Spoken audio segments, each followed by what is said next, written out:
went to New York City on summer project. Last summer I went to Sweden. Oops, I went to Sweden. I went to Myrtle Beach, South Carolina. This summer I went to Sweden. Last summer I went to Sweden.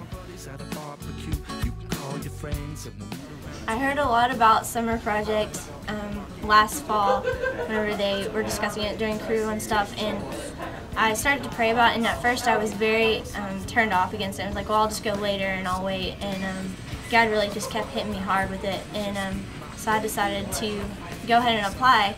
God had plans for me and I wasn't aware of that. My first choice was actually Lake Tahoe, but God just opened a lot of many other doors and allowed New York City to be the one that I was supposed to go to, and it was amazing. It was a perfect project for me.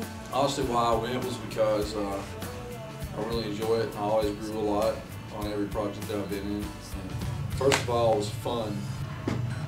Second of all, it's just really kind of gave me a bigger view of who God is, maybe learn a lot about God.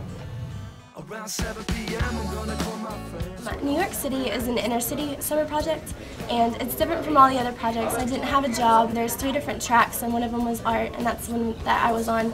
We incorporated our faith with our art and did an art installation, and that's how we, that was our tool, and how we witnessed to people was we would survey them about art and like faith and their spirituality, and then invited them to the installation at the end of the project. We went to campus every day, and we ate lunch at these different nations. Nations are kind of like fraternities. Every student is assigned to a nation, and they eat lunch at nations, they party at the nations. We'd go hang out with them there and just share the gospel with them through our lives, and just through continually meeting with them over the next 6 weeks. I worked with Student Venture and did high school and middle school outreaches, so we would go and work with like the football teams and the cheerleading teams and do an outreach and just get to know the high school students in that community area.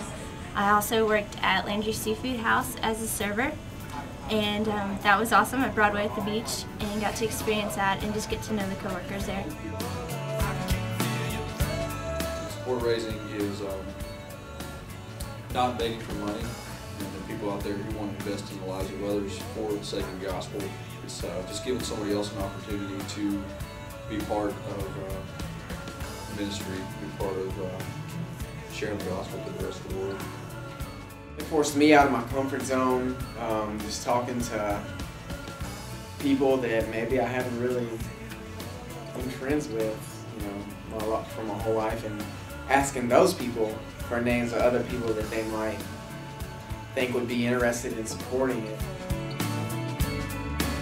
My life is different now because I realize that God can play a lot of different roles in my life, and that He is not only my Father, but He can play the role of a mother, a friend, and I've experienced intimacy with God now that I didn't know before, and I just realized that I don't need to depend upon others for my salvation or for feeling better about my spiritual life or my walk with God, that God is ultimately the one to turn to, and the good and the bad and the ugly, and so now I'm able to depend upon God for not only the big things in my life, but even the little things.